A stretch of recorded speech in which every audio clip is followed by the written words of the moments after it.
কয় সরকার মদের লাইসেন্স দেওয়াতে যেমন মদরা হালাল হয়ে যায় নাই, তেমনি ঈদে মিলাদুন নবী সাল্লাল্লাহু আলাইহি ওয়াসাল্লাম সরকার গেজেট আকারে ঘোষণা দেওয়ার পরেও এটা বেদাত মুক্ত হয় নাই। নাউজুবিল্লাহ জোরে বলেন। বাংলাদেশ সরকার ঈদে মিলাদুন নবীর ঘোষণা দিলে যদি এইটা বেদাত মুক্ত না হয়, তাহলে সরকার তো তোমার জন্মের সনদও দিয়েছে। আজকে এই কথা তার শুনতে হলো কেন?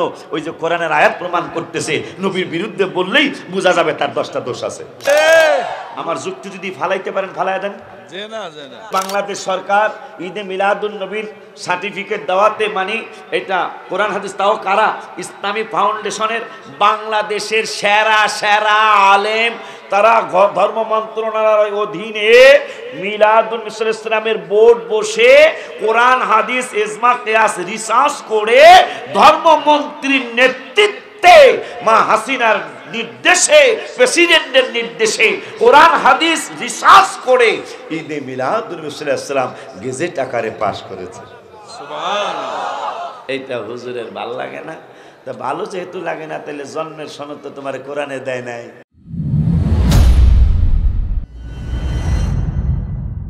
ভারতে আমার হাবিবের শানে কবিতা প্রতিযোগিতা হলো। 10,000 কবিতা ইনবক্সের মধ্যে পড়লো। আমার হাবিবের কবিতার শানে কবিতা প্রতিযোগিতা, নাত শরীফ প্রতিযোগিতা। কয় হাজার পড়লো? 10,000 কবিতা ইনবক্সের মধ্যে পড়লো। জাজমেন্ট বুঝুন তো, মানে যারা বিচারকরা যাচাই বাছাই করে এক চান্সে 9,999টা কবিতা ডিলিট করে দিলেন। রইল কত? 9,999 চলে গেল। রইল আবার যাচাই করে 75টা ডিলিট করলেন, রইল 25টা। 25টার থেকে 22টা ডিলিট করলেন, রইল 3টা। এই 10,000 কবিতার মধ্যে এই কথাটা এই বছর ঈদে মিলাদুন নবীর মাসে আমি অনেকবার বলেছি অনেক জায়গায়, আজকেও অনেকগুলা মানুষ একসাথে বেশি জানায় যায়। এই যে 10,000 কবিতা আমার হাবিবের শানে কবিতা লিখে প্রতিযোগী হলো, এর মধ্যে যিনি ফার্স্ট প্রাইজ পেয়েছেন তিনি কিন্তু বাংলাদেশের ধর্মমন্ত্রী নয়, তিনি পাকিস্তানের ধর্মমন্ত্রী নয়, তিনি লেবাননের ধর্মমন্ত্রী নয়, আফগানিস্তানের ধর্মমন্ত্রী নয়। যিনি ফার্স্ট প্রাইজ নিয়েছেন 10,000 প্রতিযোগীর মধ্যে, তিনি হলেন ইন্ডিয়ার মুখ্যমন্ত্রী। সুবহানাল্লাহ কয় না? দেখছাস মুসলমান আমাদের মোল্লা ভাইরা নবীজির ঈদে মিলাদুন নবীর নিয়ে টিস্কারি মস্কারি করে। এরা খুশি বোঝে, ঈদ বোঝে না, কথা কয় না। লাউ চিনে, কদু মানে উদাহরণ দিতে মনে চায়, কর্ম কি? এরা লাউ চিনে, কি চিনে না? কদু চিনে না। 20 টাকা চিনে, 20 টাকা চিনে না। এরা খুশি বোঝে, ঈদ। আবার ঈদ বুঝলো, খুশি কি বুঝে কিনা কে জানে? হ্যাঁ, দুইটা খুশি বুঝে। চামড়ার ঈদ, যাকাত ফাতরার ঈদ মুখস্থ। যে রমজান শাওয়াল একই, শাবান রমজান, জিলকত জিলহজ। রমজানের যাকাত ফিতরার ঈদ মুখস্থ, আর চামড়া কালেকশনের ঈদটা মুখস্থ। আমার হাবিবের ঈদে মিলাদুন নবী সাল্লাল্লাহু আলাইহি ওয়াসাল্লাম এইটা শুনলে আমার ভাইজান, আমি আবার গালিগালাজ পছন্দ করি না, আমার ভাইজানদের কেমন জানি একটা শরীরের মধ্যে চুলকানি হয়।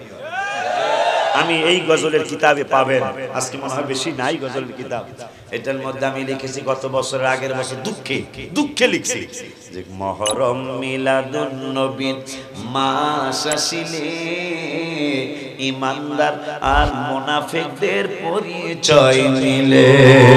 হাত তুলে দেখাইতে হবে কথাটা ঠিক লিখছে কিনা বলেন, কথাটা ঠিক লিখছে কিনা বলেন।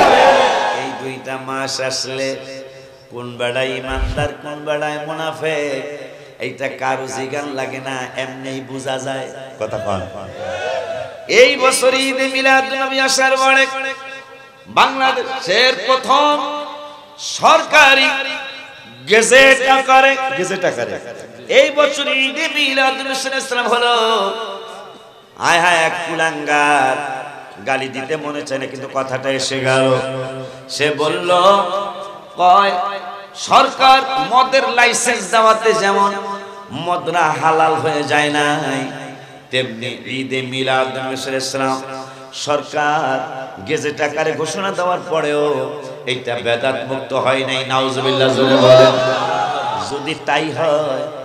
যদি তাই হয় বাংলাদেশ সরকার যদি গেজেট পাস করলে ঈদে মিলাদুন নবী সাল্লাল্লাহু আলাইহি ওয়াসাল্লাম বেদাত মুক্ত না হয়, তাইলে তোমার যে জন্ম সার্টিফিকেট দিয়েছে, তুমি মেহেরবানি করে আমরা অনুরোধ করলাম জলমে কলেজ ময়দান থেকে তোমার জন্মের সনদরা কোরআন থেকে আমরা দেখতে চাই। তোমার ন্যাশনাল আইডি কার্ডটা কোরআন থেকে হাদিস থেকে, কোরআনে বলেছে তোমার ন্যাশনাল আইডি কার্ড সঠিক, তোমার জন্মটা সঠিক, এইটা তুমি কোরআন থেকে হাদিস থেকে দলিল দিতে হবে। আর যদি না হয়, যদি কোরআন থেকে হাদিস থেকে তোমার জন্মের সনদ দিতে না পারো, তোমার জন্মের সনদ তো মাস শেখ হাসিনা দিয়েছে, তোমার জন্মের সনদ বাংলাদেশ সরকার দিয়েছে। ঈদে মিলাদুন নবী সাল্লাল্লাহু আলাইহি ওয়াসাল্লাম গেজেট আকারে পাস করার পরে যদি এটা বেদাত মুক্ত না হয়, তাইলে তোমার জন্ম তো কোরআন হাদিসে দেয় নাই, জন্মের দলিল কোরআন হাদিসে দেয় নাই, বাংলাদেশ সরকার দিয়েছে। বাংলাদেশ সরকার যদি তোমার জন্মের সনদ দিলে, তোমার জন্মের সনদ দিলে মানে ঈদে মিলাদুন নবীর সনদ দিলে যদি এটা বেদাত মুক্ত না হয়, তাইলে তোমার জন্মের সনদ তো কোরআন হাদিসে দেয় নাই, বাংলাদেশ সরকার দিয়েছে। তুমি যেহেতু সরকার মানো না, তাইলে তোমার জন্মটা তো আমরা হারাম মনে করতে পারি, ঠিক কিনা? আমার যুক্তি যদি ফালাইতে পারেন ফালাই দেন, কারণ ওনার জন্মের সনদ তো কোরআন হাদিসে দেয় নাই, ওনার জন্মের সনদ দিয়েছে বাংলাদেশ সরকার না, তাইলে উনি যেহেতু সরকারের মানে না, তাইলে ওনার জন্ম সমস্যা। আমার পারলে আমার যুক্তিটা উল্টান, আমি আপনার যুক্তি মানবো যদি আপনি যুক্তি দিতে পারেন। যেহেতু উনি বলছে বাংলাদেশ সরকার ঈদে মিলাদুন নবীর সার্টিফিকেট দেওয়াতে মানে এটা কোরআন হাদিস, তাও কারা? ইসলামী ফাউন্ডেশনের বাংলাদেশের সেরা আলেম, তারা ধর্ম মন্ত্রণালয়ের অধীনে মিলাদুন নবী সাল্লাল্লাহু আলাইহি ওয়াসাল্লামের বোর্ড বসে কোরআন হাদিস ইজমা কিয়াস রিসার্চ করে ধর্মমন্ত্রীর নেতৃত্বে মা হাসিনার নির্দেশে, প্রেসিডেন্টের নির্দেশে কোরআন হাদিস রিসার্চ করে ঈদে মিলাদুন নবী সাল্লাল্লাহু আলাইহি ওয়াসাল্লাম গেজেট আকারে পাস করেছে। সুবহানাল্লাহ। এইটা হুজুরের ভালো লাগে না? তা ভালো যেহেতু লাগে না, তাহলে জন্মের সনদ তো তোমার কোরআনে দেয় নাই, তোমার ন্যাশনাল আইডি কার্ড তো কোরআনে দেয় না, এটা বাংলাদেশ সরকার দিছে, অবশ্যই তোমার জন্মে কোনো সমস্যা। এখন বলবেন এই কথা কেন আসলো? এই কথা আসছে নুজুলে খাস হুকুমে আম, প্রত্যেকটা আয়াত কোনো না কোনো কারণে নাজিল হয়েছে, কিন্তু এটার হুকুম কিয়ামত পর্যন্ত একরকম থাকবে। আমার আল্লাহ আমার নূরের নবী সাল্লাল্লাহু আলাইহি ওয়াসাল্লামের নূরের নবী সাল্লাল্লাহু আলাইহি ওয়াসাল্লামকে ওলীদ বিন মুগীরা একবার শুধু পাগল বলেছিল। আমার আল্লাহ এইটার প্রতিবাদে 10টা দোষ বর্ণনা করলেন, লাস্টের 10টা বর্ণনা করলেন। এর জন্মের ঠিক নাই, মার কাছে যায় কয় মা তোরে কাইটা লওয়াম, তুমি কইছো আমকে আমার বাবা, নবী কইছে হুজাফা আমার বাবা। শুধু তাই নয়, আরো বলেছে আমার নাকি জন্মের সমস্যা। 10টা দোষে 9টা দোষ আমি নিজেই পেয়েছি, কিন্তু লাস্টের দোষটা এইটা তো আমি জানি না মা, তুমি জানো। সত্য কথা না বললে তোমাকে 2 টুকরা কইরা ফেলবো। মা কেঁপে বলল বাবা কথা সত্যই ঠিক আছে, কারণ যাকে আমরা নবী মানার নবুয়তি প্রকাশ করার পূর্বেই যাকে আমরা 40 বছর আমিন বলে সাক্ষী দিয়েছিলাম, সত্যই বলেছে। নবীর বিপক্ষে কথা বললে নুজুলে খাস হুকুমে আম, এইটার এই আয়াতের নুজুলটা খাস, কিন্তু হুকুমটা কিয়ামত পর্যন্ত একরকম। যদি দেখেন কোনো মানুষ আলেম হোক আর যেই হোক, পীর হোক, যদি দেখেন নবীর বিরুদ্ধে সাজায়া গোছায়া কোরআনের অপব্যাখ্যা করে, হাদিসের অপব্যাখ্যা করে, বিভিন্ন ধরনের অজুহাত দিয়ে রসুলকে খাটো বানাইতে চায়, বুঝবেন এই 10 দোষে হ্যায় দোষী, কারণ নুজুলে খাস একজনের জন্য নাজিল হয়েছিল, কিন্তু এটার হুকুম কিন্তু ওই দিন শেষ না, হুকুম কিয়ামত পর্যন্ত একরকম থাকবে। এই দেখেন আজকে আমি একা, হাজার হাজার আলেম এই লোকের জন্মের ব্যাপারে সন্দেহ পোষণ করতেছে। কারণ সরকার যদি, বাংলাদেশ সরকার ঈদে মিলাদুন্নবীর ঘোষণা দিলে যদি এইটা বেদাত মুক্ত না হয়, তাহলে সরকার তো তোমার জন্মের সনদ দিয়েছে। আজকে এই কথা তার শুনতে হলো কেন? ওই যে কোরআনের আয়াত প্রমাণ করতেছে, নবীর বিরুদ্ধে বললেই বোঝা যাবে তার 10টা দোষ আছে। কথা কয় না, দেখছো? কথা কয় না। নবীর কোন দোষ বললেই বুঝতে হবে তার 10টা, তার মধ্যে লাস্টের দোষটা হলো তার জন্ম নিয়ে ভয়। কথা কয় না বাবা আমার, বাবারা। এই জন্য তার এই সমস্ত কথা এখন শুনতে হচ্ছে। আমাদের তাকে গালি দেওয়া কোনো উদ্দেশ্য না, কিন্তু সত্য কথাটা প্রকাশ করা উদ্দেশ্য। আব্বাজান, বাবাজান, ভারতের মুখ্যমন্ত্রী ফার্স্ট প্রাইজ নিল 10,000-এর মধ্যে। এখন লেখলো কি? 10,000 মানুষের মধ্যে মুখ্যমন্ত্রী, তিনি বিধর্মী, আমার নবীর শান লেখা ফার্স্ট প্রাইজ নিল। লেখলো কি? তিনি লিখলেন ফরশ থেকে আরশ, আরশ থেকে ফরশ, জমিন থেকে আসমান, আসমান থেকে জমিন, চন্দ্র সূর্য তারকারাজি। এগুলোর আবার একটু সীমানা জানা দরকার, যে 13 লক্ষ পৃথিবী একসাথ করলে যা হবে, একটা সূর্য তত বড়। সুবহানাল্লাহ। ও বাবা, কোটি কোটি সূর্য একসাথ করলে একটা চাঁদের মতো, কোটি কোটি চাঁদ একসাথ করলে একটা তারার মতো। শুধু তাই নয়, 7 আসমান, এক একটা আসমান 500 বছর। লেখলো কি? এই মুখ্যমন্ত্রী যে 10,000 কবিতার মধ্যে ফার্স্ট প্রাইজ নিল, তিনি লেখলেন কি? এইটা একটু শুনিয়া যান। 7 আসমান, 3,500 বছরের রাস্তা মোটা, আবার 7টা ফাঁকা, 7,000 বছরের রাস্তা ফাঁকা। এইভাবে 7,500 বছরের রাস্তা হলো আসমান মোটা আর ফাঁকা। এরপরে চন্দ্র সূর্য তারকারাজি। এই 7 আসমান 7 ফাঁকার পরে 70,000 নূরের পর্দা। লেখলো কি মুখ্যমন্ত্রী? 7,000 বছরের রাস্তার পরে 70,000 নূরের পর্দা। এক একটা পর্দা 500 বছরের রাস্তা মোটা, আবার 500 বছরের রাস্তা খালি। এইভাবে নূরের পর্দা 70,000 পর্দা, পানির পর্দা 70,000 পর্দা, অন্ধকারের পর্দা 70,000 পর্দা। ও বাবা, আলোর পর্দা এবং আগুনের পর্দা 70,000 পর্দা। এইভাবে দেখা যায় 5,40,000 বছরের রাস্তা হলো পর্দা গনি মোটা আর ফাঁকা। এদিকে পাইলাম 7,000 বছরের রাস্তা, আসমান মোটা আর ফাঁকা। তাইলে হয়ে গেল 5,47,000 বছরের রাস্তা। এরপরে 5,47,000 বছরের রাস্তার পরে সিদরাতুল মুনতাহা জিবরাইলের বাড়ি। 13 লক্ষ দুনিয়ার সমান হলো সূর্য, কোটি কোটি চন্দ্র সূর্যের সমান একটা তারকা। 5,47,000 বছরের রাস্তার পরে হলো জিবরাইলের বাড়ি সিদরাতুল মুনতাহা। পিছনে যা বললাম সব কিছু একসাথে করলে যা হবে, জিবরাইলের বাড়ি একাই সবার চেয়ে বড়।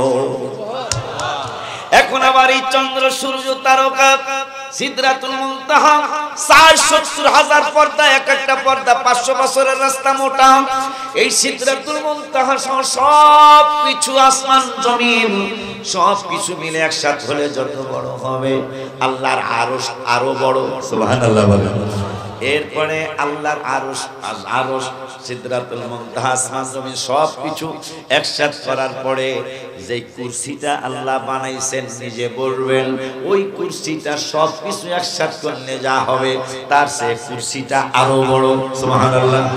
এখন এই ভারতের মুখ্যমন্ত্রী লেখলো, মহব্বত করে বসেন, এই ভারতের মুখ্যমন্ত্রী লেখলো, এই দুনিয়ার মানুষ, এই যে চন্দ্র সূর্য তারকারাজি সিদরাতুল মুনতাহা আরশ কুরসি লৌহ কলম যত কিছু আছে সমস্ত কিছু যদি স্বর্ণ দিয়ে ভরে দেওয়া হয়, ফার্স্ট প্রাইজটা কে নিল? ভারতের মুখ্যমন্ত্রী আমার হাবিবের শান লেখা 10,000-এর মধ্যে ফার্স্ট প্রাইজ নিল। তিনি লিখলেন এই জমিন থেকে আসমান, আসমান থেকে সিদরাতুল মুনতাহা 13 লক্ষ গুণ বড় সূর্য, এই সূর্যটা পর্যন্ত সহ সব কিছু যদি স্বর্ণ দিয়ে ভরে দেওয়া হয়, আর একটা দাড়ি পাল্লা যদি দাঁড় করানো হয়, এক পাল্লায় যদি সমস্ত আরশ কুরসি লৌহ কলম আসমান জমিন সিদরাতুল মুনতাহা চন্দ্র সূর্য তারকারাজি সব কিছু যদি স্বর্ণ দিয়া ভরে দিয়ে দাড়ি পাল্লা দাঁড় করিয়ে এক পাল্লায় যদি সমস্ত স্বর্ণগুলি যদি এক পাল্লায় দিয়ে দেওয়া হয়, ভারতের মুখ্যমন্ত্রী মুসলমান নয়, ওই ভারতের মুখ্যমন্ত্রী যদি এমন কথা লিখতে পারে, ও আলেম সমাজ তোমরা কোন দিকে যাচ্ছ? তাইলে কি তোমাদের জন্যই কোরআনের এই আয়াত 19 পারার প্রথম পৃষ্ঠায় আমার আল্লাহ ওয়াজ করলেন, ওয়া ইয়াউমা ইয়া'আদু যালিমু আলা ইয়াদাইহি ইয়াকুলু ইয়া লাইতানি ইত্তাখাযতু মা'আর রাসূলি সাবিলা।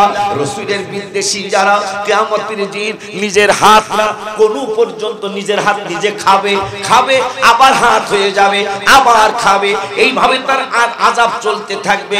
ফেরেশতারা দেখে দেখে বলবে, এই বেদ্যপটা যতদিন জলমে ছিল, বগুড়ায় ছিল, বাংলাদেশে ছিল, পৃথিবীতে যতদিন ছিল, রাসূলের বিরোধিতা করত, এই বেদ্যপটা নিজের হাত নিজে কামড়াইবে। 19 পারায় সূরা ফুরকানে আমার আল্লাহ বললেন, ওয়া ইয়াউমা ইয়া'আদু যালিমু, ওই দিন জালেমেরা, নবী বিদ্বেষীরা, হাবিবের সাথে যারা বেয়াদবি করেছে, এই বেয়াদবরা নিজের হাত নিজে খাবে, কোন পর্যন্ত এই পর্যন্ত খাবে, আবার হাত হয়ে যাবে, আর বলবে মা'আর রাসূল। ويوم يعض الظالم على يديه يقول يا ليتني اتخذت مع الرسول سبيلا। বলবে নিজের হাত কামড়ায়া খাবে, আর বলবে আমি যদি রাসূলের পথে থাকতাম, আমি যদি নূরের নবীর পক্ষে থাকতাম। ওই দিন আফসোস করলে লাভ হইব কি? ওই দিন আফসোস করলে লাভ হবে কি? নিজের হাত মুসলমান এই 14 বছরের মাথায় আজকে আশাটা আমার সার্থক হবে। এই কথাটা যদি আজকে মনে রাখতে পারেন, নবী বিদ্বেষী যারা, তাদের নিজের হাত ফেরেশতারা কাটা লাগবে না, ফেরেশতারা আলাদা করা লাগবে না, নিজের দাঁত দ্বারা নিজের হাতের হাড্ডি সহ গোশতগুলি কোন পর্যন্ত খাবে, আর বলবে আমি যদি রাসূলের পথে থাকতাম। সুবহানাল্লাহ, মারহাবা কি কইবেন না? এরপরের আয়াতে আল্লাহ বললেন, এই বেদ্যপটা নিজের হাত তো খাইবো, আবার হইয়া যাইবো, আবার খাইবো, হই এইভাবে কিয়ামত পর্যন্ত হইতেই থাকবো, তার আযাবই এইটা। কিন্তু সেই বেদ্যপটা বলবে ইয়া ওয়াইলাতা লাইতানি, বুঝা শুনিয়া বন্ধু বানায়েন, ইয়া ওয়াইলাতা লাইতানি লাকাদ ইয়া ওয়াইলাতা লাইতানি লাম আত্তাখিদ ফুলানান খলিলা। আমি নবীর পক্ষে থাকতে পারতাম, কিন্তু আমি যদি বাটপারটারে বন্ধু না বানাইতাম। এই জন্য সৎসঙ্গে স্বর্গে বাস, অসৎসঙ্গ সর্বনাশ। কেমন আফসোস, নিজের হাত নিজে খাবে, এরপরে বলবে যে আমি যদি রাসূলের পথে থাকতাম তাইলে আজকে আমার এই বিপদ হইতো না। তবে বিপদ থেকে বাঁচতে পারতাম আমি। ইয়া ওয়াইলাতা লাইতানি লাম আত্তাখিদ ফুলানান খলিলা। খলিল মানে বন্ধু। আমি যদি ওই লোকটার, ওই আলেমদারে বন্ধু যদি না মনে করতাম, তাইলে আমি ঠিকই রাসূলের পথে থাকতে পারতাম। ভারতের মুখ্যমন্ত্রী লেখলো কি, ওই আমি কই না মনের কথা। আজকে পাইছি তো কমু আজকে, ঠিক কি না? কার কাছে বলিব দুঃখ, কার কাছে বলিব দুঃখ, মানুষ তো মিলে না, আমি কই না মনের কথা না, ওই আমি কই না মনের কথা। আজকে কর মানুষ পাইছি কইয়া যায়, ঠিক কি না রে বাবা? আমার বাবারা, মুখ্যমন্ত্রী লেখলো 13 লক্ষ 13 সোনা 13 লক্ষ দুনিয়া একসাথ করলে যে একটা সূর্য তার চেয়ে বড়। মুখ্যমন্ত্রী কয় সব কিছু যদি স্বর্ণ দিয়ে ভরে দেওয়া হয়, আর একটা দাড়ি পাল্লা যদি আল্লাহ দাঁড় করায়, সমস্ত আরশ কুরসি লৌহ কলম আসমান জমিন সিদরাতুল মুনতাহা চন্দ্র সূর্য তারকা সব কিছু স্বর্ণ দিয়া বইরা দাড়ি পাল্লা দাঁড় করায়া এক পাল্লায় যদি সমস্ত স্বর্ণ গুনি দেয় আর আরেক পাল্লায় যদি নূরের নবী সাল্লাল্লাহু আলাইহি সাল্লামের টুপি মোবারক নয়, পাগড়ি মোবারক নয়, রুমাল মোবারক নয়, জুব্বা মোবারক নয়, আমি মুখ্যমন্ত্রী ঘোষণা করছি ইন্ডিয়ার সমস্ত স্বর্ণগুলি যদি মনে রাখতে হবে যে আরশ ভর্তি স্বর্ণ, কুরসি ভর্তি স্বর্ণ, আসমান ভর্তি স্বর্ণ, জমিন ভর্তি স্বর্ণ, চন্দ্র ভর্তি স্বর্ণ, সিদরাতুল মুনতাহা জিবরাইলের বাড়ি, সব কিছু একসাথে করলে যা তার চেয়ে বড় জিবরাইলের বাড়ি, সেই জিবরাইলের বাড়ি স্বর্ণ দিয়া ভর্তি। এই সমস্ত কিছু ভর্তির স্বর্ণগুলি যদি এক পাল্লায় দেওয়া হয় আর অপর পাল্লায় যদি আমার নূরের নবী সাল্লাল্লাহু আলাইহি সাল্লামের জুতা মুবারক নয়, নবী সাল্লাল্লাহু আলাইহি সাল্লামের জুতা মুবারকের তলা মুবারকে যে ধুলি মুবারক আছে, ওই ধুলি মুবারকগুলি যদি অপর পাল্লায় দেওয়া হয় আর আমি মুখ্যমন্ত্রীকে যদি প্রশ্ন করা হয় আসমান ভর্তি স্বর্ণ, আরশ ভর্তি স্বর্ণ, কুরসি ভর্তি স্বর্ণ, সমস্ত কিছু ভর্তি স্বর্ণ, এই স্বর্ণের পাল্লা নিবা নাকি মুসলমানদের নূরের নবী সাল্লাল্লাহু আলাইহি সাল্লামের জুতা মুবারকের তলা মুবারকে যে ধুলি ভালি লাগা, ওই ধুলি বালু এক পাল্লা দেওয়া হয়েছে, তুমি কোন পাল্লা নিবা? ভারতের মুখ্যমন্ত্রী কবিতায় লিখলেন, যিনি 10,000 কবিতার মধ্যে ফার্স্ট হলেন, ফার্স্ট প্রাইজ যিনি নিলেন, তিনি লিখলেন যে আমি সমস্ত স্বর্ণের পাল্লাকে বলবো এটা আমি মুখ্যমন্ত্রীর জন্য তুচ্ছ। মুসলমানদের নূরের নবীর জুতা মোবারকের ধুলি মোবারক যে পাল্লায় আছে, এই পাল্লাই আমি পছন্দ করলাম। সুবহানাল্লাহ, আল্লাহু আকবার। আপনি কি চিন্তা করতে পারেন? আপনি কি লেখার ওজনটা বুঝছেন? লেখাটার ওজন কত? সমস্ত কিছু যদি স্বর্ণ দিয়ে ভরে দেওয়া হয়, দাড়ি পাল্লা দাঁড় করে যদি বলা হয় সবকিছু ভর্তি স্বর্ণ এক পাল্লা, আর রাসূল সাল্লাল্লাহু আলাইহি সাল্লামের জুতা মুবারকের ধুলি মুবারক আরেক পাল্লা, তুমি কোনটা পছন্দ করবা? ভাই আমি ধুলি মুবারকের পাল্লাই পছন্দ করব। সুবহানাল্লাহ। একজন বিধর্মী আমার রাসূল কি জানে? আরে মোল্লা বেয়াদব বাটপার, এই জন্যই এই বাটপারদের কবর হয় বাথরুমের ড্রেনের পাশে, কথা কয় না। আর কবি নজরুল অষ্টম শ্রেণী, ওই সময় অষ্টম শ্রেণীর সার্টিফিকেট ছিল না, 2010 সাল থেকে মনে হয় অষ্টম শ্রেণীর সার্টিফিকেট শুরু হয়েছে, আবার সরকার বাদ দেওয়ার চিন্তা করতেছেন। আব্বা কবি নজরুল সার্টিফিকেট নাই, আজকে তাকে নিয়ে এমফিল করা হচ্ছে, মানে তাকে নিয়ে ডক্টরেট করা হচ্ছে, তাকে নিয়ে গবেষণা চলছে। তিনি জীবনের লাস্টে যা লিখলেন মসজিদের পাশে আমায় কবর দিও ভাই, কিন্তু তার আগে লিখছেন যে আগে আমি রাসূলের প্রশংসা লিখবো, এরপরে আমার দাবি জানাবো আল্লাহর দরবারে। তিনি লিখলেন আমি যদি আরবি হতাম মদিনারি পথ